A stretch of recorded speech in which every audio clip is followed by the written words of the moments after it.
De la réathlétisation, c'est bel et bien remettre de la gestuelle sportive spécifique en place pour rééduquer notre patient. Donc on est vraiment sur une fin de rééducation. Pour moi, on va à l'encontre même de la rééducation de son patient parce que le kiné ne sait pas ou ne peut pas sortir de quatre murs. C'est terrible. C'est un game changer même pour moi de faire de la réathlétisation. Je vois tout ce que j'ai fait au cabinet. Je le mets en pratique. 35 à 45% des gens qu'on encadre ne reviendront pas sur un LCA, ne reviendront pas au retour au sport normalement. Donc la réathlétisation, c'est le lendemain de l'opération. Il y aura toujours des blessures, il y en aura toujours du boulot, même dans 300 ans. Le vrai travail, il se passe au cabinet ou sur les terrains et pas sur Insta. Donc en fait, ce que je veux dire, c'est qu'on prend jamais dans les clubs les meilleurs. Et on prend beaucoup de pistonnage, on prend beaucoup des gens comme ça. Il y a des très bons dans les clubs qui sont là depuis des années et tout ça, mais il y a aussi des dinosaures qui n'ont plus rien à y faire. Sachez-le, les nouveaux diplômés, pour vos compétences, pour tout ça. Et donc respectez-vous face à des entités qui veulent un peu vous la mettre, disons-le. Hey, salut à toutes et à tous et bienvenue dans ce nouvel épisode d'Entendons. Aujourd'hui, j'ai le plaisir d'accueillir Pierre Poulain qui est kinésithérapeute du sport et réathlétiseur. Du coup, aujourd'hui, on va parler de kiné du sport, mais également de réathlétisation, ainsi que de tout le cadre légal qui l'entoure qui est souvent méconnu et bien d'autres choses encore. Allez, bon épisode. Ah, et avant que l'épisode commence, petit rappel sur ce qu'est Entendons. C'est simplement un podcast que tu vas pouvoir retrouver sur différentes plateformes d'écoute, Deezer, Apple Podcasts, Spotify, même YouTube en format vidéo et qui a pour but au final de te partager des échanges entre experts et expertes dans leur domaine sur des sujets divers et variés gravitant autour de la kiné, mais pas que. Mais sur ce, ne perdons pas une minute et place à l'épisode. Let's go. Hey, salut, petit message vite fait simplement pour t'informer que tu es en train d'écouter la deuxième partie d'un épisode de podcast qui a en fait duré plus de 2 heures ou 1 heure et demie, ça dépend un petit peu des épisodes. Et pour trouver la première partie, on t'invite à simplement remonter un petit peu dans le flux des épisodes et tu la trouveras très facilement. Donc voilà, pour pas que tu te demandes où est-ce que tu es tombé, parce que forcément cet épisode, ou en tout cas cette deuxième partie, commence un petit peu de but en blanc vu que c'est la continuité de la première partie. Allez, bon épisode. Ouais. Et une appli, je sais pas si toi tu l'utilises, mais oui, je fais genre que je sais pas que tu l'utilises, mais je sais très bien que tu l'utilises. MyJump. Mais une application qui est vachement intéressante que j'utilise depuis, je pense, 2 ans, un peu plus, 3 ans. C'est MyJump 2, qui est vraiment, enfin ceux ou celles qui nous écoutent ici, allez faire un petit tour sur, je pense, c'est les 70 euros les mieux investis que vous pouvez faire. Enfin, C'est je sais pas. 70 euros. Ah, enfin moi à l'époque je l'avais payé ça parce que j'avais pris MyJump Lab et donc Ouais. mais j'ai plein de trucs qui honnêtement me servent pas en fait, mais je l'avais pris parce que je me suis dit oh ça va et Il me attends, semble, ah ça il a me peut-être semble que baissé, je sais pas. non, il me semble que c'est gratuit maintenant, mais que il y a un MyJump qui coûte 10 ou 20 euros, ça j'en suis sûr et certain. Ouais. Mais le Ah, MyJump Lab, je ne pense pas l'avoir payé. attends parce que moi ici j'ai MyJump Lab, quand j'ouvre j'ai tu sais t'as sauter, velocity based training, running and sprinting, échelle subjective, force des ischios, mobilité, course force temps, analyse de l'équilibre. Bon, c'est des trucs, la plupart j'utilise pas sauf MyJump et d'autres petites choses. Mais ah bon bah si ça se trouve je me suis fait couillonner, hein, Ouais. Mais en tout cas, ouais, tu parles d'une superbe appli ouais, qu'on devrait tous avoir dans sa pocket. Je pense que toi aussi, si tu as un iPhone, tu dois avoir un petit onglet kiné avec ouais, ouais, ah ouais, toutes les clairement. applications kiné. Et celle-ci, elle est dedans, c'est sûr et certain. Elle devrait être dans la poche de tous les praticiens. Et ouais, qu'est-ce Mhm. que tu utilises toi sur MyJump? Bah, moi j'utilise pas mal tout ce qui est l'analyse de saut déjà pour savoir la hauteur de saut, etc. Et ce que j'aime bien c'est Mhm. que ils peuvent vraiment mesurer tout ce qui est puissance, RSI, etc. Et je trouve ça hyper cool. Et pour ceux ou celles qui se diraient non mais c'est une application machin, c'est pas fiable, eh ben si. Il y a quand même de la littérature sur le sujet qui a retrouvé une certaine corrélation entre des mesures faites en labo, donc avec du matériel que toi et moi je pense qu'on n'aura jamais, parce que c'est voilà, c'est pas notre but non plus d'avoir un labo comme ça, mais ni l'argent. Mais voilà, on retrouve quand même une certaine corrélation. Alors évidemment, est-ce que c'est aussi précis? Non. Par contre, est-ce que c'est fiable et Ah, reproductible? Oui, ça a l'air. ouais, mais au retour de la littérature scientifique et puis même dans mon réel, on va utiliser les deux. On va utiliser MyJump et on va utiliser Kinvent. Et je me Ouais, suis amusé à comparer les deux. J'ai le ouais. même Ah RSI, ouais? la même chose, Ah ouais. ouais, tout pareil. Et je me suis dit, putain, Kinvent, bon, je sais pas, c'est le cabinet qui a payé, ça coûte une blinde. MyJump, Ouais. c'est dans ma poche, ça coûte 20 balles. Mais je me suis dit, mais vas-y, enfin, t'as juste besoin d'un trépied et tu fais MyJump et c'est la même valeur. Et comme tu l'as Fort. dit, c'est reproductible et tout ça. Donc, oui, on avait le RSI, le Reactive Stretch Index. Donc Mhm. la capacité à emmagasiner de la charge et de la restituer, donc des capacités pliométriques, eh bien j'avais ça au cabinet et pour rien du tout quoi. Et vous êtes capable Wow. après de dire à votre patient si oui ou non on doit continuer à travailler de la pliométrie et de quelle Ouais. façon aussi. Quelqu'un qui a un indice très low, ben on va pas l'entraîner avec forcément des charges maximales dès le début de ça, on va d'abord lui apprendre à sauter. Et quelqu'un Mhm. qui a un athlète qui sait déjà sauter, on va lui apprendre à sauter avec de la charge. Ouais. Et donc ouais, ça c'est un super outil MyJump. Tu Et parlais donc de ça. Et tu ouais. as déjà fait des profils force-vitesse et tout Ouais, ça avec bah, l'appli peut-être? Ouais. j'allais justement en venir. Et ben Ok. honnêtement, je l'ai fait une ou deux fois, mais je voulais avoir ton avis là-dessus. Toi, est-ce Mm. que tu l'utilises? Vu que je sais que tu utilises aussi Kinvent, etc., Ouais. est-ce que tu as pu éventuellement comparer? Et toi, qu'est-ce que tu en penses du coup de ce profilage force-vitesse qui est Ouais. déjà un cran plus haut, je trouve, dans malgré tout tous ces calculs? Bah, alors, moi, je préfère utiliser le MyJump pour le profil force-vitesse. Pour ceux Ok. qui se demandent un peu de quoi on parle, c'est Ouais. en fait votre capacité à faire à donner de la force par rapport à de la vitesse. Donc, plus on développe de la force et de la vitesse, plus on est puissant, plus on développe de la puissance. Et donc, la courbe force-vitesse, elle est capable de vous dire si vous êtes profilé plus en fonction d'un rapport de force ou d'un rapport de vitesse. Et ensuite, d'adapter les entraînements grâce à ça. Se dire juste, ah, je suis plus en vitesse, toi t'es quoi, je suis plus en force, on s'en fout royal. C'est comment Mhm. vous allez vous entraîner après ça. Et c'est pas parce que quelqu'un qui est performant, il est tout en force, qu'on devrait mettre tout en vitesse ou essayer de rééquilibrer sa courbe. Ça, vraiment, je le dis, c'est pas parce qu'on a une courbe très élevée d'un des deux côtés qu'il faut forcément la corriger. S'il est très bon et qu'il se blesse pas dans son sport, on ne touche à rien et on continue de le travailler de la même façon.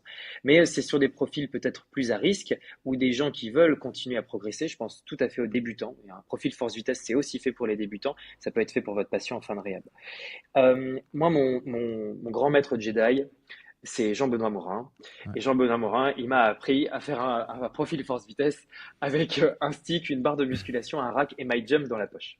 Ok. J'ai essayé avec Kinvent. Je suis un peu perdu. Il faut que je le fasse plus de fois pour vraiment capter. Et puis après, leurs analyses de données derrière. Quand j'ai eu discussion un petit peu avec eux, avec les gens de Kinvent, j'ai pas compris. J'ai pas tout compris. Ok. Et avec JB, j'ai tout compris. Donc du coup, je suis sûr de ce que j'avance avec mes patients et donc je le fais avec MyJump juste parce que j'ai pas l'air con devant mon patient. Ok, son expérience patient, elle est pas top. Juste avec un mec qui a son iPhone comme as dans les mains, il se dit mais qu'est-ce qu'il est en train de calculer? C'est de la daube. Et non, je suis Ouais. capable de lui dire vraiment avec MyJump si ouais, qu'est-ce qu'on doit bosser aussi derrière. Donc ouais, j'utilise ce Ok. rapport-là profil force vitesse. Ouais.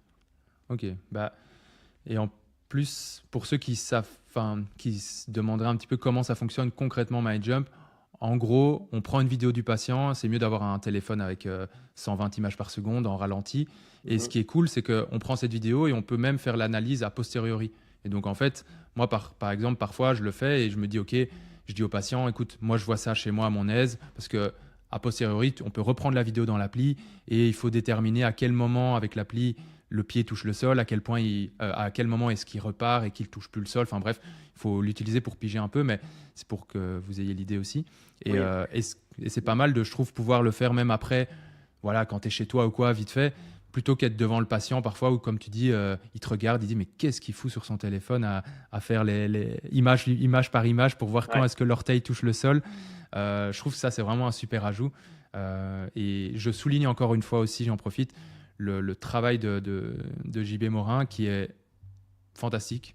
Je sais que toi, t'es vraiment. Je pense, tu n'avais pas fait un travail de recherche là-dedans ou à un moment, tu n'étais pas Si, dans le sprint, etc. Si, en fait, bah là, on y vient. Je suis réathlétiseur, je suis pas préparateur physique. Il y en a qui se disent kiné et préparateur physique. Je pense que c'est deux mondes différents. Il faut pas mélanger. Et ou tu fais l'un Mhm. ou tu fais l'autre. Moi, je suis réathlétiseur parce que j'ai un DU en préparation physique, Ok. spécialité réathlétisation, que m'a donné des gens comme super comme Massamba Mbaye Ouais. et d'autres, et Pierre-Yves et tout ça. Enfin voilà, c'était vraiment super avec eux. Et ça me permet de faire de la réathlétisation. Et j'ai oublié ta question. Non, en fait, je disais, je parlais donc de JB Morin, le fait que toi, tu Ah oui, avais une affinité pour tout ce qui était sprint, etc., et que voilà. tu avais fait de la recherche dedans, C'est- entre Et guillemets. donc, du coup, pendant ce DU, on nous a demandé de réaliser un travail de mémoire, de Ah fin oui. d'études. Et donc, du coup, j'ai fait mon rapport de mémoire et mon rapport de stage sur le profilage force-vitesse, pas le même que celui dont on parle avec l'application MyJump, mais avec l'autre application MySprint. Donc, moi, j'ai fait un travail de force-vitesse sur de la course unidirectionnelle, sur Ok. un sprint sur 30 mètres. Voilà ce que j'ai fait. OK. C'est pour ça que j'ai fait beaucoup de recherches, beaucoup de travaux là-dessus. Et puis, moi, je l'ai forcément mis sur la kinésithérapie et j'ai dit comment ce modèle-là pouvait nous apporter des solutions sur du profil à risque ou non pour les blessures. Et donc, j'ai retiré de ma population de footballeurs tous ceux qui pouvaient être à risque sur un profilage force-vitesse. Comment on le voit? OK. Bah, c'est typiquement le footballeur, parce que c'était des footballeurs, qui sur 30 mètres vont délivrer beaucoup plus de vitesse que de force. L'application nous le donne. L'application MySprint, quand on le prend sur 30 mètres, te donne les valeurs V0, F0, on rentre dans des détails là, mais Mmh. si ma vitesse elle est bien au-dessus de ce qu'il est capable de délivrer en force au sol avec le pied, eh ben, du coup c'est un facteur de risque et potentiellement il peut se faire les ischio-jambiers. Je raccourcis vachement, JB si tu Ouais. passes par là, j'ai raccourci vachement. Mais oui, et donc après, je les sortais de la population et j'essayais de comprendre pourquoi. Il y a un manque de force, il y a un manque de mobilité, il y a un contrôle lombopelvien qui n'est pas bon, il y a un cycle Mmh. de course qui n'est pas bon. Qu'est-ce que je faisais? Je faisais tous les testings et puis je lui donnais de l'entraînement et c'était de la vraie individualisation derrière et j'essayais de diminuer ce facteur de risque. Parce que je le OK. rappelle, tout ce qui est lié aux blessures musculaires, ce n'est pas un problème de force ou un problème biomécanique, c'est l'ensemble de ces problèmes-là qui apporte une blessure. Et donc on parle de, de facteurs enfin c'est multifactoriel. Ouais. Ouais, c'est intéressant ce que tu dis parce que moi, pendant tout un temps, je me disais, OK, on parle beaucoup de. Là, on part même dans un autre sujet, vu qu'on parle du sprint, mais on parlait beaucoup de gestuelle sportive, de corriger cette gestuelle pour le sprint, etc. Et moi, je me disais, mais est-ce qu'il y a vraiment moyen d'exercice, de renforcement, de corriger cette gestuelle? On parle par exemple du tilt antérieur du bassin. Donc, c'est le fait que le bassin bascule vers l'avant. Si vous nous écoutez, je peux pas le faire mieux que là, mais donc toutes ces gestuelles un petit peu qui, selon la littérature, etc., étaient vues comme délétères. Ben moi, je me disais, mais genre, on peut corriger ça en faisant des exercices. Et Ouais, si je dis pas de bêtises, tu me dis si je me trompe, eh ben, JB Morin a montré notamment que on pouvait avoir une incidence sur cette gestuelle. Et ça, je trouve ça hyper intéressant parce que tu vois, quand tu te dis qu'en cabinet, tu peux avoir un transfert après dans le geste sportif, je trouve ça intéressant parce que c'est assez peu démontré au final. Je trouve que, par exemple, à la course à pied, on voit maintenant que faire du renforcement musculaire n'influence pas tellement la technique de course à pied, ce qui est un peu déprimant parce que pendant longtemps, on s'est dit oh, ah, il a une adduction de hanche, etc. à la course, on va renforcer les fessiers, ça va ouvrir les hanches. Nada. Moi, ça m'a pas mal déprimé quand j'avais appris ça. Je me disais, mais à quoi je sers? mais, euh, mais après, voilà, il y a d'autres outils. Mais c'est intéressant, je trouve, pour le sprint, que ce soit en tout cas mm, probant de ce que j'ai vu. tout à fait. Tu as parlé de Jean-Benoît Morin là-dessus. Alors, ce n'est pas lui qui propose le protocole, mais lui reprend tous ces travaux-là qui existent en Europe. Ok. Et le grand Manitou là-dessus, il s'appelle Mendy Guccia. Et Ah oui. collaborateur, c'est un Espagnol, et lui nous propose quelque chose sur l'APT, sur l'antérieur pelvic tilt, sur du long terme. Et de façon pérenne, lui, il propose un protocole où on va pouvoir travailler de la mobilité et puis de la façon de courir, vraiment un pattern de course et puis des gammes et puis beaucoup de choses sur terrain pour corriger cette biomécanique-là. Il faut déjà Mhm. s'intéresser à son patient qui court, le filmer au ralenti sur un sprint sur 30 mètres. Pas en utilisant l'application MySprint, hein, je parle, mais simplement le voir comment il court. Est-ce qu'il a un overstride? Est-ce qu'il attaque talon? Comment son bassin il est? Est-ce qu'il avance beaucoup les épaules vers l'avant? Est-ce qu'il y a vraiment un affaissement, tu vois, genre du tronc, de plein de choses comme ça? Et en fait, en regardant même son cycle arrière, on est capable de déterminer un petit peu sa biomécanique de course. Est-ce qu'elle est corrigeable? Oui, mais sur du long terme. Mais il faut qu'on le fasse. Typiquement, un joueur qui va courir, comme je l'ai mimé, avec l'overstride, avec les épaules vers l'avant, un grand cycle de course arrière et tout, oui, il est capable de se faire potentiellement plus les ischio-jambiers qu'un autre. Et donc, il Ouais. va falloir lui donner de l'entraînement. Et oui, tu as parlé de la force, qui peut participer, mais pas que. Et on va parler de mobilité, et je parle de la vraie mobilité, donc c'est-à-dire de la force en fin d'amplitude.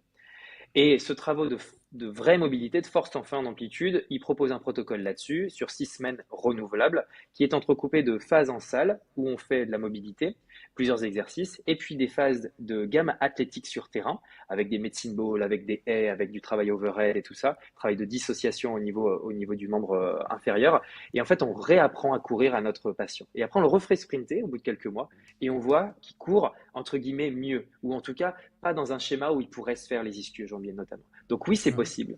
Et là, je vais te dire, ça, c'est réservé aux prépas? Mais non, ça devrait être les kinésithérapeutes qui devraient en jouir en premier. Au lieu de soigner les gens, Eh ben, il faudrait maintenant qu'on fasse de la prévention, beaucoup plus, et qu'on soit dans un schéma beaucoup plus préventif. Et comme ça, il y aurait moins de blessures, ça coûterait moins cher à l'État, tout le monde serait content, c'est fou. Et notre métier, il est carrément Ouais. plus intéressant en faisant ça. Donc en club, et notamment au Paris 13 Atlético, parce qu'on m'offrait la liberté de jouir de ce que je pouvais faire avec le prépa qui était génial et tout ça à l'époque, eh ben, je prenais tous les joueurs, je leur faisais faire un test MySprint et je leur disais, toi, tu vas t'entraîner de telle façon, toi, comme ça, toi, tu t'entraînes normalement, tu continues de t'entraîner, t'es bien. Mhm. Et je ressortais des gens. Alors, j'ai pas eu de blessure aux estudiants janvier, si, une. J'en ai eu une sur toute Mhm. l'année. Je ne dis pas que c'est grâce à moi qu'ils se sont pas tous blessés, mais au moins j'ai fait les choses pour tendre à diminuer ce facteur de risque. Voilà. Ouais. Bah, Et donc, ouais. son patient qu'on voit au cabinet, mettez-le sur un tapis, faites-le courir à plus de 20 km/h si votre tapis vous le permet. Mais rien que ça, c'est un biais parce que la plupart des tapis vont pas au-dessus de Ouais, 20 ou 25 c'est km/h ça. et qu'un sprint, c'est au-dessus de 25 km/h. Donc, encore une fois, il faut sortir et regardez Mhm. comment il court. Faites une analyse de course au ralenti. Et c'est pas, j'adore la technique du coureur, hein, mais c'est pas, il a un affaissement de l'arche interne du pied, la cadence, le machin. On n'est pas là-dedans. On analyse un sprint, comment son bassin et son dos et ses jambes tournent pour Ouais. courir, pour tout ça. On est vraiment là-dedans. Et comment toi, tu analyses un sprint? C'est avec l'application, c'est ça? Avec un téléphone? Parce que je me demande à quel point c'est fiable dans le sens où c'est un mouvement rapide, très Ouais. énergique, on va dire, très puissant. À quel point, tu vois, vu qu'en principe, tu le fais pas sprinter tout nu, je trouve que, enfin, tu peux, mais je pense que ça serait un peu bizarre pour le patient. Euh, à quel point tu arrives à mettre tes marqueurs? Parce que je suppose que tu Ouais. mets des marqueurs au niveau du bassin, mais, hein, à quel point, voilà, est-ce que c'est fiable et reproductible? Alors j'utilise ma tambouille parce qu'encore là-dessus il y a rien et c'est encore Ouais. une fois JB qui m'a appris à travailler de cette façon-là. Et JB, voilà comment il travaille. Il prend son iPad et Ouais. l'application de l'iPad en photo. Tu as en fait dessus, tu cliques et tu peux déjà zoomer sur ton patient avec les trois doigts. Tu zoomes sur ton Mhm. patient, tu as son bassin et tout ça en gros plan. Et ensuite, lui, il utilise simplement la règle, le crayon et tout ça que t'offre simplement photo de l'iPhone. Ok. Tu vois? Ouais, Et ouais. donc, du coup, lui, il va prendre des valeurs normées, l'horizontale du bassin, la verticale du poids de corps, du corps Ouais. humain simplement. Il va prendre la Ouais. verticale et l'horizontale. Et puis, il va après faire un travail de mesure d'angle. Et puis, il va dire qu'un tronc incliné vers l'avant de plus de tant de degrés, ça peut être pathologique. Un bassin antérieur de tant de degrés, ça peut être pathologique. L'angle de la verticale par rapport à l'inclinaison de la hanche libre, Mhm. l'angle, la verticale par rapport à la hanche libre, comment, Ouais. quel degré c'est. Et puis par rapport à tout ça, il voit sur son document Excel si c'est dégueulasse ou si ça ne l'est pas, de façon très vulgaire. Est-ce Ok. qu'il est dans le rouge ou est-ce qu'il est plutôt dans le vert? Et oui, est-ce qu'il a potentiellement un plus grand risque par rapport aux angles analysés de se blesser? Et moi, je fais la même chose que lui. J'ai repris exactement son tableau, je l'ai mis sur un document Excel. Et en fait, mais là, je pourrais te montrer mon écran, je suis devant. Mais Ouais. là, je vois, tiens, un patient qui s'appelle voilà, mon patient A, bah, il avait un risque modéré, tout son tableau il est jaune. Le patient W juste à côté, beaucoup de vert dans son tableau, il a un risque qui est plutôt faible. Là j'ai du Ok. rouge, du orange, du jaune sur mon joueur W, sur mon joueur J, bah, lui c'est un profil à risque. Et après Ok. j'essaie de comprendre. Est-ce que c'est à cause de sa posture, de sa biomécanique plutôt? Est-ce que c'est à cause de la force? Est-ce que voilà? Et j'essaie de déterminer. Et l'application ne me le donne pas. Il n'y a aucune application qui me le donne. Par contre, les Mhm. seules applications qui existent qui sont sympas, c'est celles qui arrivent avec maintenant les motion control. C'est je sais plus si c'est motion control, enfin je sais plus comment ça s'appelle, mais c'est en Ouais. gros, il comprend où est ton bras, il met un point, il comprend où est ton coude, il met un point, ton épaule et Ah tout. ouais, Donc ouais. tu as un petit bonhomme articulé. Et ensuite tu cours et tu vois tous les points dans l'espace. Et Ok. après, il te fait une analyse, et maintenant l'IA arrive, donc ça va être encore mieux. Et il Mhm. te dit, bah voilà, il change de direction, il a un cut qui est comme ça, il a un valgus dynamique du genou, ça se voit sur le point qui rentre. Et ensuite, derrière, moi, de façon active, hein, je suis obligé d'en tirer des conclusions et de travailler là-dessus. Donc oui, il y a des Ok. outils qui existent, mais même des outils qui ne sont pas délivrés pour les kinés, pour les prépas et tout ça. On est plus sur du sport de façon générale. Et moi, j'utilise cette tambouille hein, personnelle pour essayer de comprendre mon patient. Et plus vous en ferez, et plus vous allez comprendre comment ça marche, et vous allez être capable instinctivement et juste en regardant des valeurs de dire si oui ou non il y a un risque. Le risque zéro, il n'existe pas. Hein. Il y a des gens qui vont très bien au niveau de la biomécanique qui se blessent quand même. Et là, il faut aller Ouais. chercher d'autres valeurs, peut-être intrinsèques, Ouais. comme les échanges moléculaires, la fatigue, le stress. Voilà. Là, on rentre dans autre chose. Ouais. Bah, tout comme je suppose, enfin, je sais pas, mais si tu prends par exemple des. Est-ce que si on prend un pool de sprinteurs élites, est-ce qu'ils ont tous cette biomécanique parfaite? Enfin, parfaite, on s'entend. Ou est-ce que, en fait, si on prenait 10 sprinters élites, est-ce qu'en fait, il y en aurait qui auraient peut-être une biomécanique, ou en tout cas des angles, etc., un peu aberrants, mais qui ne se blessent pas pour autant, tu vois? Le mauvais exemple et le bon exemple. Le mauvais exemple, c'est Kevin Mayer. Il a une Mhm. biomécanique incroyable. Regardez comment il court, sa technique, elle est super et tout. Enfin, c'est Ouais. quelqu'un qui s'entraîne de façon très personnelle. Il n'est pas dans un pôle et tout. Il s'entraîne avec de son côté et tout ça. Certains diront que c'est une erreur. Voilà, bref. Mais Mhm. tu le regardes courir et tu te dis putain, mais c'est magnifique. Enfin, il vole et tout ça. Il a vraiment une technique qui est incroyable, qui est vraiment même meilleure que certains autres athlètes. Mhm. Alors que lui, il fait Ouais. pentathlon, je crois. Ouais. Pentathlon. Alors qu'il y en a qui font que une seule, ils font le 200 mètres haies, point barre, et ben ils ont une moins bonne technique que lui. Et pourtant, il s'est blessé là sur Ouais. Paris il y a 3 mois avant les Jeux Olympiques. Mhm. Et tu vas prendre d'autres sprinteurs qui ont effectivement une biomécanique qui est assez mauvaise, avec un gros antérieur pelvic tilt, et pourtant ils délivrent des forces et de la vitesse comme nul autre, et ils se blessent jamais. Donc tu vois, ça n'explique pas tout. Mais dans Ouais. le commun des mortels et dans ceux qu'on a au cabinet, la plupart du temps, ce que la littérature nous dit, c'est que oui, il y a beaucoup, beaucoup de cases qu'ils ont cochées et ils en sont arrivés à une blessure. Ouais, c'est Donc ça. les athlètes de haut niveau, j'ai envie de dire, c'est pas forcément le bon exemple parce qu'ils sont allés dans une préférence directionnelle et motrice qui leur était tellement propre pour performer que en fait on peut pas rééduquer un athlète comme on rééduque quelqu'un de lambda au cabinet, tu vois, c'est Ouais. très différent. Et donc là, oui, tout ça, c'est des contre-exemples. Ouais, un Ouais, petit c'est peu. ça. Bah, je fais un peu l'avocat du diable, hein, mais je trouve ça intéressant parce que on est aussi dans cette ère de remise en question, etc.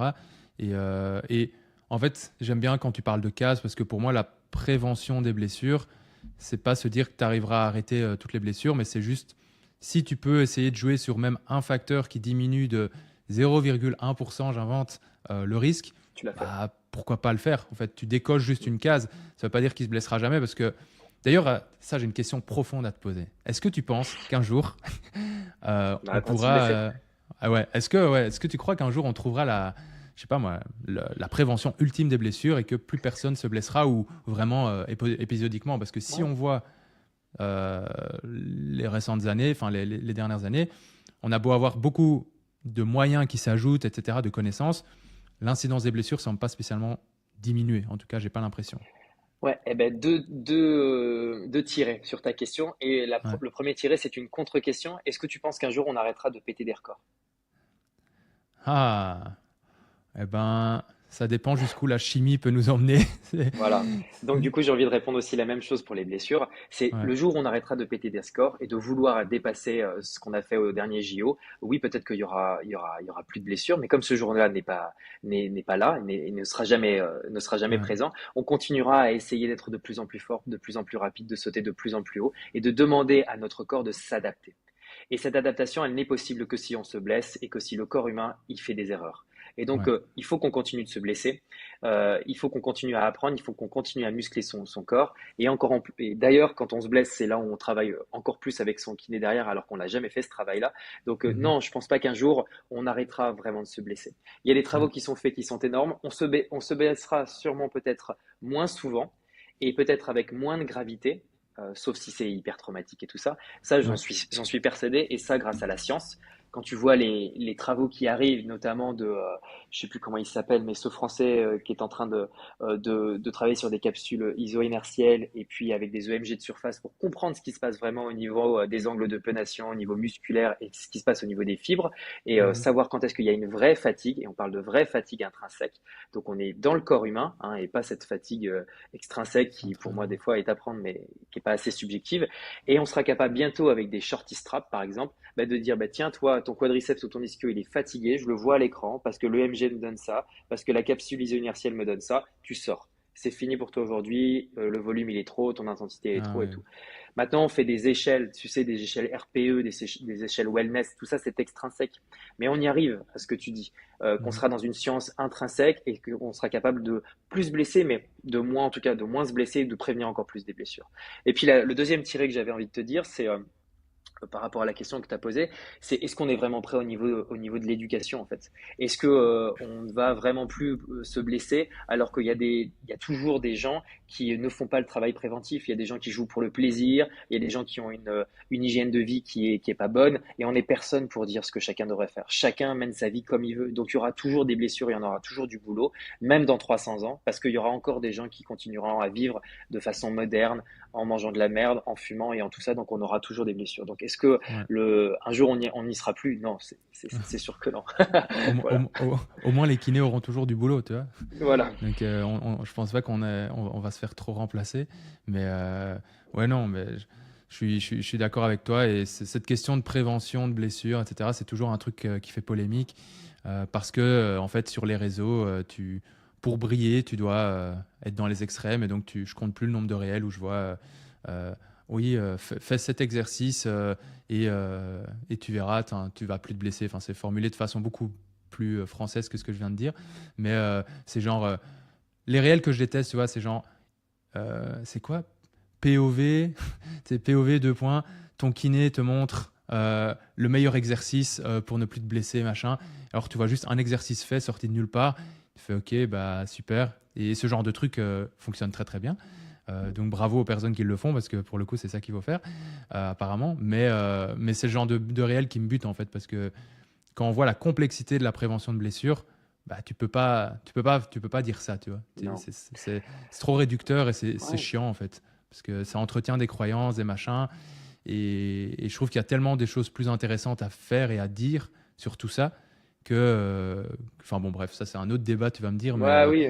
Ah, on rentre tout à fait dans le débat des réseaux sociaux, j'entends, hein. Ouais, ouais. mais après, voilà, je pense que les réseaux sont faits comme ça aussi Oui. et l'algorithme est ce qu'il est. Hein. Si tu veux percer, tu dois aussi faire des trucs un peu plus faciles, etc. Mais c'est pas grave, le vrai travail, il se passe au cabinet ou sur les terrains et pas sur Ouais, Insta. Et ça, bon, bien sûr qu'il y a des gens qui vont raccourcir et regarder les réseaux et prendre ça pour argent comptant, c'est bien dommage, mais on pourra pas aller contre l'éducation de chacun et c'est le jeu des réseaux sociaux, toi et moi, on y est et on mm, pourra jamais se battre contre ça. Jamais les gens, ils ouvriront PubMed au lieu d'ouvrir Instagram. Tant pis, c'est comme ouais, ça, mais c'est à nous de faire des choses intelligentes. On est repris, on n'est pas repris, mais continuons à divulguer des bonnes infos, c'est tout. ouais. Et et je trouve ça intéressant ce que tu dis dans le sens où même pour les kinés qui nous écoutent et peut-être même les kinés qui viennent d'être diplômés, ne vous laissez pas impressionner par les réseaux, par les kinés sur les réseaux. On montre que la face généralement incroyable sur les réseaux. On montre beaucoup nos réussites, les machins, mais vous n'êtes pas moins bien que votre kiné que vous suivez qui a 100 000 abonnés ou 50 000 ou 10 000 abonnés. Euh, et j'ai parfois des kinés qui m'envoient un message en disant où je sens qu'en fait ils ont l'impression que je suis meilleur qu'eux, tu vois, et que j'ai plus de réponses qu'eux. Et je trouve ça très gentil, mais c'est totalement faux. Genre, je suis Non, un tout à kiné fait. comme tout le monde. Je sais pas plus de choses que quelqu'un d'autre. Forcément, si je m'informe plus sur un sujet que quelqu'un qui ne le fait pas, on en sait plus. Mais on n'est pas plus compétent Non. parce qu'on a 10 000 abonnés. Je dis ça parce que j'en ai 15 000 et que comme ça, je me prends dedans, évidemment. On n'est pas plus compétent qu'un autre et ça n'a rien à voir avec le niveau de compétence, honnêtement. Tout à fait.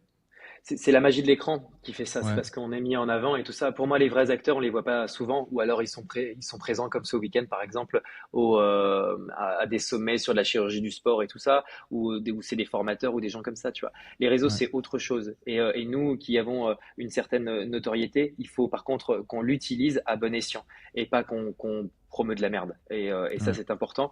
Mais j'ai des collègues qui m'ont, à l'inverse, bien fait sentir que c'est pas parce que j'étais sur les réseaux que j'étais pas forcément très bon, et ils ont raison. Me le dire de cette façon-là, c'était peut-être pas forcément la Ouais, bonne chose, mais il y a une réalité quand même par rapport à ça. Mais il y a beaucoup, ouais, comme tu le disais, de néo-diplômés qui pensent que tu es Dieu le Père, alors que tu es personne et que tu as juste appliqué ce que tu as vu en formation. c'est Les ça. vrais, et disons-le les vrais, c'est ceux qui bossent dans l'ombre, qui bossent à la Tour en Suisse, qui bossent à C'est ça. Clairefontaine à côté de Paris, et dont on n'entend jamais parler. Voilà. Et c'est Ouais. pour moi, c'est ça les vrais Power Rangers de la kiné, c'est ceux qu'on voit vraiment jamais, qu'on a des fois en formation ou en conférence. Mais nous, sur les réseaux, on est juste on divulgue de l'information qu'on a repris quelque part. C'est ça. L'information qu'on divulgue, elle ne nous appartient pas.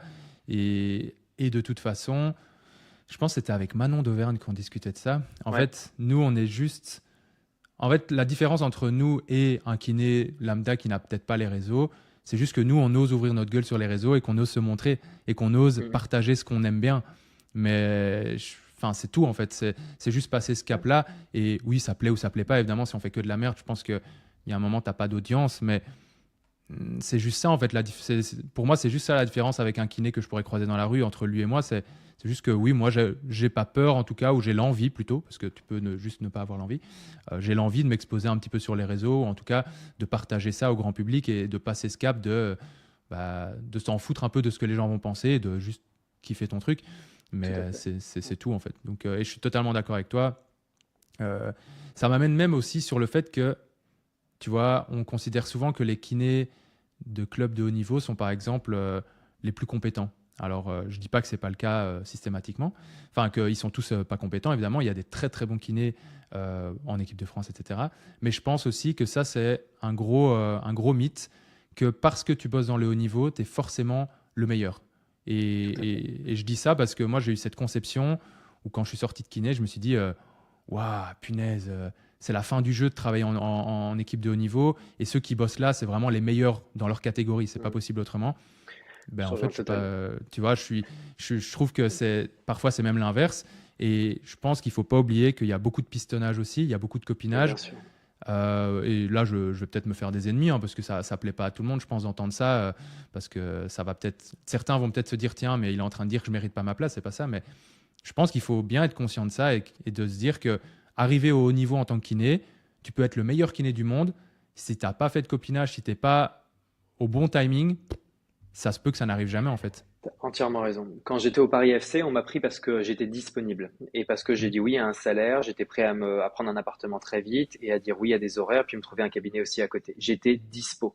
J'avais 26 ans, j'étais dispo et j'ai dit juste amen à un contrat comme ça, alors que j'étais gaze, alors que je sortais du libéral amiénois, que j'étais qu'une pine, je venais d'avoir Kinésport, mais je l'avais même pas pu le mettre en place ou quoi, et j'étais gaze, alors que là, je me sens bien plus, comment dire, mieux. Enfin, Compétent. ouais, je suis pas le meilleur, Ouais. mais je me sens bien plus Ouais. à l'aise dans mon boulot actuellement que quand j'étais en club. Et donc, et pourtant, j'étais en club. Et il y avait floqué Paris FC sur mon cœur. Et puis donc, j'étais là en mode, bah voilà, putain, ça le fait. Les gens, ils vont penser que je suis un bon kiné et tout ça, mais c'est que c'est que du visuel. Alors Ouais. que dans le club, j'ai fait des erreurs, j'étais pas le meilleur kiné. On m'a bien fait comprendre aussi que bah, j'avais des difficultés sur certains trucs au niveau de ma pratique. Hein, on me l'a dit avec avec toute la douceur, t'imagines, Ouais. dans un club de football, voilà. Mhm. Et puis derrière, tu vois, mon successeur, c'était un ancien stagiaire.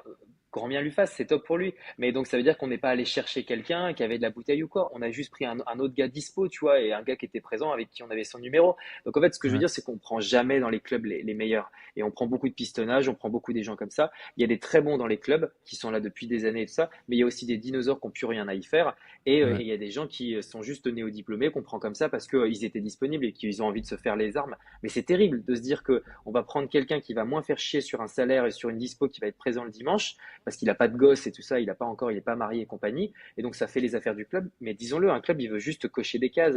La Mhm. DTN, ceux qui s'occupent de regarder ce qui se passe dans un club et de voir s'il y a bien le nombre de kinés, le nombre de médecins, le nombre d'entraîneurs et tout ça, ils veulent juste cocher des cases, le club. Donc il se dit, il nous Ouais. faut 2 kinés. Bon, bah, est-ce que le médecin, toi, tu connais 2 kinés qui sont dispo? Bon, tu passes une annonce, on en prend 2. Mais ils vont même pas se dire, allez, je prends ce gars-là parce qu'il a fait telle formation. Ils savent pas ce que c'est kinésport, ils savent pas ce que c'est un DU, ils savent pas ce que c'est une analyse de sprint à la JB Morin. Ils en savent rien de tout ça. Et les Ouais. clubs qui l'ont compris ou qui te laissent champ libre là-dessus, bah, c'est souvent peut-être les clubs où il faut aller. Et à moindre niveau, en national par exemple, on m'a fait confiance et je me suis éclaté. On était dernier au classement, mais je m'en foutais royal parce que au niveau de la kiné, j'ai fait des trucs superbes et j'avais pas de moyens. Et je suis Ouais. retourné au cabinet pour faire des trucs avec eux. Et voilà. Et là, on m'a vraiment pris pour mes compétences. Et ça, c'était chouette. Ouais. Voilà. Ouais. Bah, mais c'est intéressant parce que tu as plus d'expérience que moi dans tout ce qui est club, etc. Parce que pour être honnête, moi, j'ai jamais travaillé avec une équipe de sport. J'ai fait des stages, tu vois, à l'époque. Mais une fois que je suis sorti d'école, je me suis directement dirigé vers le CAB. Et donc c'est toujours intéressant d'avoir aussi des retours terrain de personnes qui l'ont expérimenté. Moi, j'ai eu juste des échos, donc ça reste aussi, ça vaut ce que ça vaut. Mais effectivement, tu es payé au lance-pierre dans beaucoup de situations et on fait passer beaucoup ton abnégation pour malgré tout le faire pour oui, mais c'est la passion, ça doit prévaloir avant tout, tu vois. Et Et ça, moi, c'est un truc qui me gêne. Moi, je trouve que tu dois pouvoir allier passion et revenu décent. Tu ne peux pas juste dire à quelqu'un, non, mais le salaire, on s'en fout. Si tu es passionné, limite, quand on aime, on compte pas. Et moi, que tu sois Bien néo-diplômé sûr. ou diplômé depuis 10 ans, mais en fait, tu vois, j'ai l'impression que quand tu sors de kiné, on te prend pas au sérieux. Bon, peut-être comme dans toutes les écoles où tu sors, peut-être en école de commerce aussi, j'en sais rien. En fait, c'est la porte ouverte à tous les abus, je trouve, de tes compétences, alors que je suis sûr que les néo-diplômés, et de plus en plus, ils vont être au top, tu vois. Et probablement plus au top que parfois des personnes qui travaillent depuis 10 ans, parce qu'ils ont la passion, parce qu'ils sont en plein dedans, ils se renseignent partout, ils sont là, là, là. Que quelqu'un qui travaille depuis 10 ans, qui n'est plus trop passionné, imaginons, il ne le fera pas spécialement. Et je trouve qu'il faut vraiment, c'est pour ça que j'insiste souvent là-dessus, si vous sortez et que vous venez d'être diplômé, ayez conscience quand même de votre valeur. Vous ne valez pas rien parce que vous n'avez jamais pratiqué en cabinet. Et je pense que c'est important parce que sinon, si tu n'es pas conscient de ta valeur, tu te laisses un peu avoir par tout et n'importe quoi. Et je trouve ça dommage. Tout à fait. Et sachez-le, les nouveaux diplômés, pour vos compétences, pour tout ça. Et donc, respectez-vous face à des entités qui veulent un peu vous la mettre, disons-le. Parce Ouais, que nous, derrière, qui souhaitons aussi travailler avec un peu plus de bouteilles dans des clubs comme ça, on va souvent prendre des gens qui disent, bah oui, il y a des heures plus dures et puis il y a des salaires moins élevés. Et donc, du coup, nous, il y a complètement une différence entre eux qui vont accepter très rapidement quelque chose et nous qui discutons aussi derrière. Donc, ça dévalorise un petit peu aussi l'ancienneté et tout ça aussi derrière. Donc, c'est pas ouais, parce que vous êtes niveau diplômé qu'il faut tout accepter. Non, battez-vous. C'est un nouveau boulot. Hein, vous rentrez dans la sphère du travail. Mais dites non à un 50 heures semaine payé 2 000 € par mois. Vous n'y êtes ouais. pas. Voilà, regardez un peu ce qui se fait. Il faut vraiment prendre ça en considération parce que nous, derrière, maintenant, moi, je rêverais de retravailler dans un club, mais retravailler dans un club avec ma prétention salariale. C'est pas Ouais, possible, tu vois, genre, c'est ou ça. c'est très très rare, quoi. Donc j'attends qu'on m'appelle, et là il y a 5 clubs qui m'ont appelé au mois de juin, mais les 5 clubs ça ne s'est pas fait parce que au niveau des salaires et tout ça, mais j'étais mieux à rester au cabinet, à m'éclater avec mes patients et avec MySprint, tu vois. Ouais, c'est ça. C'est le problème, hein. C'est que souvent le cabinet, ça rémunère quand même mieux que ce qu'on peut te proposer. Et donc, Ouais. il y a un moment, tu veux aussi avoir un revenu pas conséquent, mais je veux dire, tu veux quand même bien gagner ta vie. Je sais que Ouais. en France, l'argent, et même en Belgique, je pense, c'est un peu tabou. Tu vois, quand tu parles d'argent, tu fais, dès que tu dis que tu as envie de bien gagner ta vie, tu passes pour quelqu'un d'assez matérialiste et d'assez, tu vois, enfin, vraiment, c'est ce côté, ouais, mais lui, il pense qu'à la thune. Mais moi, j'ai jamais eu de souci avec ça en me disant, Ouais. ben, je suis désolé, je suis d'accord que faut, enfin, gagner 3 millions d'euros par mois, c'est pas spécialement nécessaire, mais je trouve que c'est pas honteux de dire, bah oui, j'ai envie de bien gagner Bien ma sûr. vie, et voilà, Il faut basta, scinder. tu Il vois, faut scinder. C'est pas parce qu'on fait de la santé publique qu'on n'a pas le droit de bien gagner sa vie. Il c'est y en ça. a, les chirurgiens, c'est pas parce qu'ils ont fait 10 ans d'études que, ah oui, ils ont le droit de gagner 10 000 € par mois. Et alors, Ouais, moi, si j'ai décidé de me faire chier dans mon boulot, d'être à fond dans ce que je suis, pourquoi je devrais gagner autant que les autres ou quoi? Non, là-dessus, il faut se battre, il faut que les mentalités changent. Et on n'est pas là en train de vendre un produit. On n'est pas en mhm. train de vendre du vent aussi à des gens. Donc, c'est sain ce qu'on fait. C'est vraiment Bah ouais, sain. Il n'y a pas de problème quand on est trader et qu'on fait du chiffre et voilà, sur des dossiers comme ça. Alors que nous, c'est un problème si on fait du chiffre. C'est ouais, assez dur. Ouais, ouais. mais bon, j'espère que ça Mais, tendra à changer. mais comme tu dis, c'est les soins de santé de façon générale, hein, il y a toujours ce malaise d'associer, de parler d'argent quand on parle de soins. Je pense que ça, c'est sociétal. Mais voilà, je pense que évidemment les cabinets usines, les machins, c'est différent.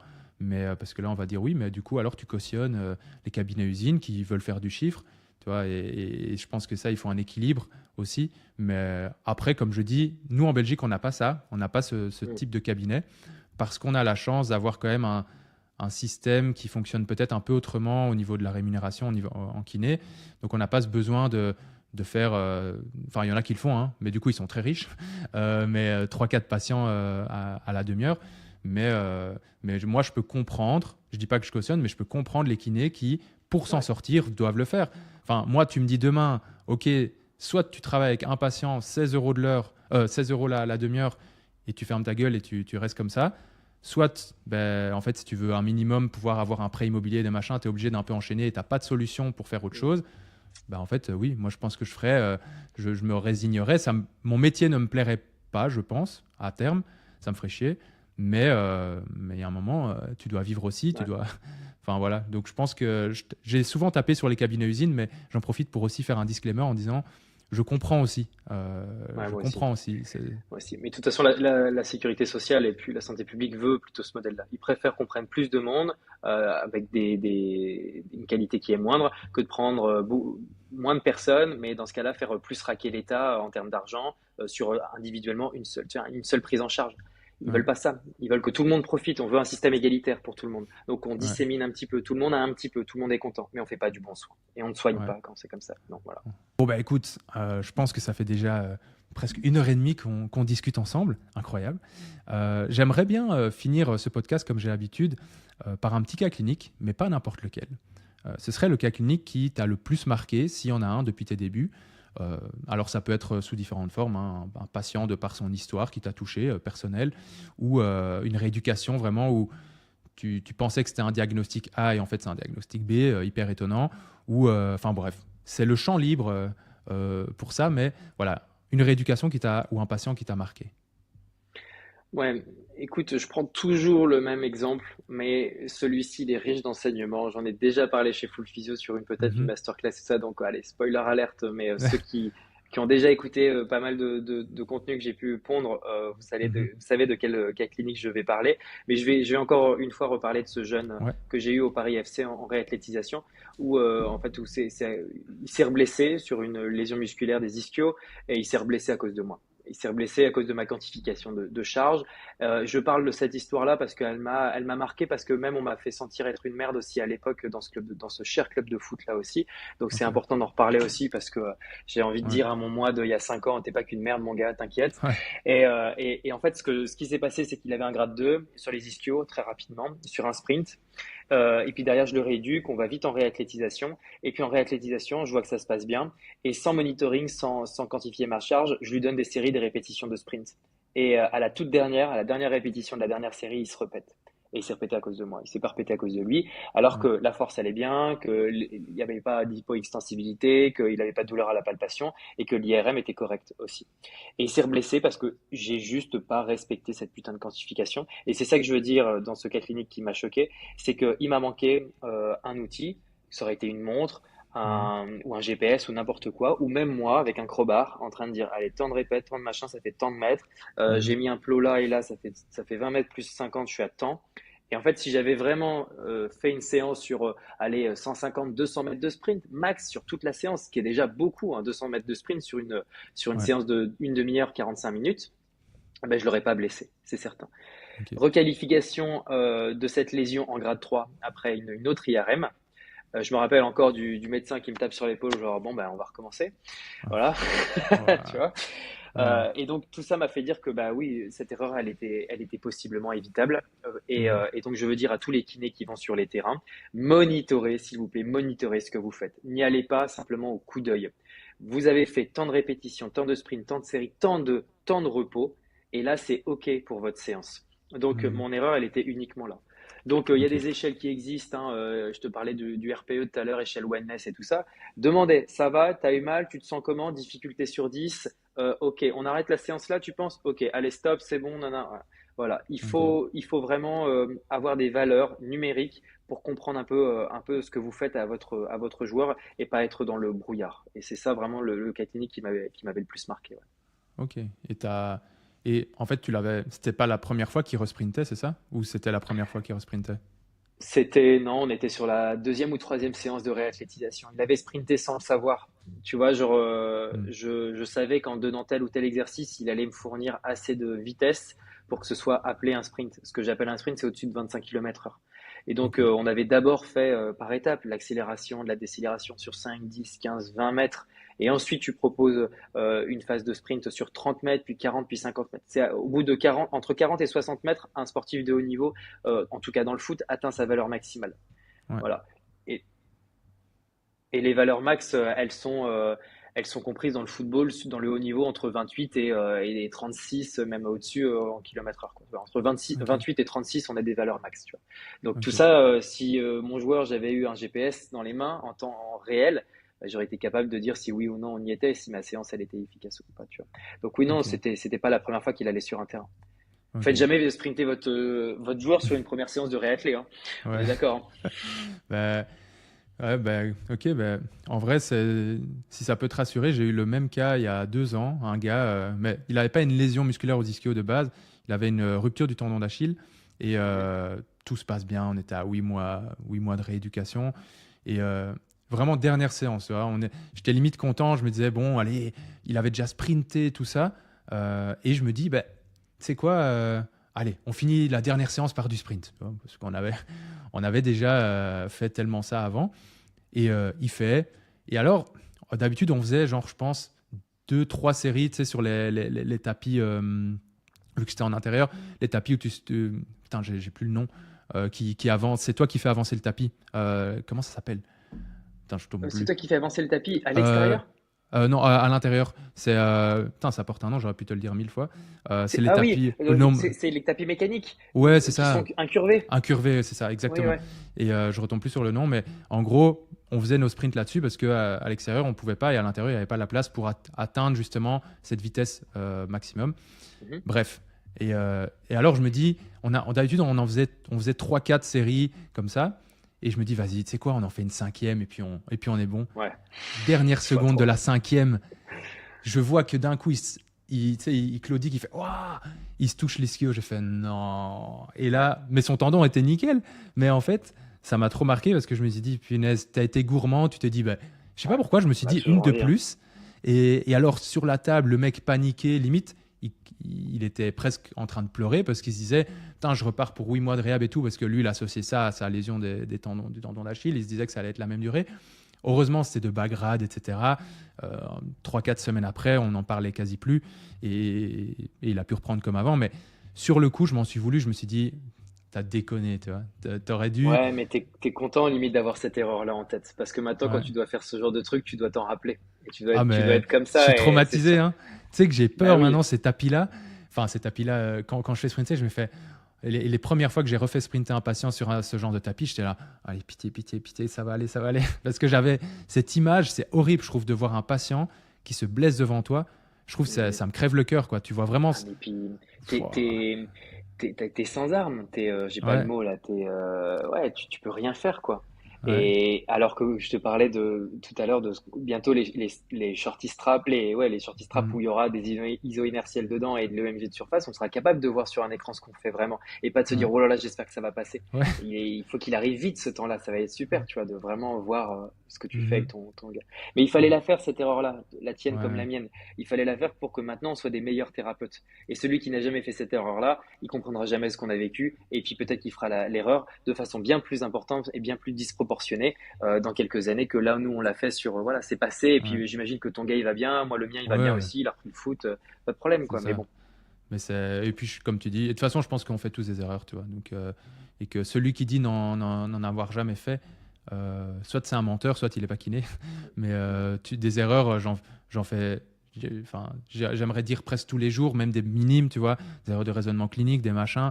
Enfin, le métier est fait comme ça, en fait. Tu peux pas te Ouais. dire, même en fait, tu peux pas espérer au travers même d'une formation te dire que tu vas être le meilleur kiné ou que tu vas pouvoir soigner tout le monde sans jamais te tromper. Non, Bien sûr. tu fais tout le temps des erreurs et donc voilà. Mais en tout cas, ouais, c'était chouette de t'avoir ici en tout cas. Je te remercie d'être passé sur le podcast. Ça faisait longtemps qu'on en discutait, mais à chaque fois on n'arrivait pas à se mettre vraiment une date parce que tu es un homme aussi occupé hein, avec Paris, etc. Et Je puis savais. moi aussi. Mais toi aussi, hein. Donc, donc deux hommes occupés, du coup c'est compliqué parfois, mais je suis content qu'on y soit arrivé. Donc voilà, merci. N'hésitez pas à aller suivre Pete sur Insta, donc Kinéaste. Même s'il publie un petit peu moins qu'avant, il publie quand même encore. Et c'est toujours super intéressant. Donc voilà, n'hésitez pas à le suivre sur les réseaux. Et puis voilà, tout simplement. Donc Ouais, bah, merci beaucoup, Augustin. Merci Full Physio pour l'invitation et tout. C'est toujours un plaisir de parler de la réathlétisation. C'est trop cool. Et puis, bah, maintenant, c'est top parce que j'ai l'impression que je me définis en tant que tel et que les gens viennent plus me poser des questions là-dessus. Donc, c'est super. Il a fallu des années pour retrouver un petit peu sa voie. Et quand ouais. tu tombes sur une spé qui te plaît comme ça, il faut pas la lâcher. Donc, c'est super. Puis d'être invité pour en parler, c'est encore mieux. Ah ben, avec plaisir. Et puis on refera un petit épisode ensemble si jamais on a voilà, des thématiques où on a envie de reparler. Moi, ce serait en tout cas avec plaisir de te re-recevoir petit peu plus tard. On verra bien ce que la vie nous réserve. Trop Ça cool. va? Bah, écoute, passe une très très belle journée. Et puis encore merci d'être passé en tout cas. Ah, et avant que tu partes, voilà un petit message simplement pour te remercier, pour vous remercier, parce qu'on espère quand même qu'il y aura plus qu'une personne qui va nous écouter. Mais voilà, pour votre soutien, parce que si vous êtes en train d'écouter ce petit message affectif, c'est que vous avez écouté le podcast en entier ou que vous avez été directement à la fin. Mais dans tous les cas, c'est que vous nous suivez, que vous aimez, j'espère, notre travail.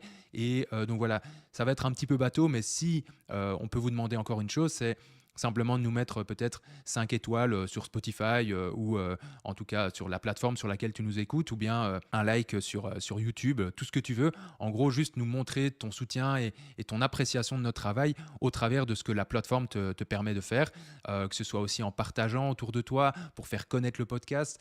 Voilà, c'est vraiment des choses qui, quand on est auditeur, on ne se rend pas compte. Moi, personnellement, j'écoutais des podcasts avant d'en créer et je ne me rendais pas compte quand ces messages arrivaient. Je me disais, bon, encore une fois, ils nous demandent.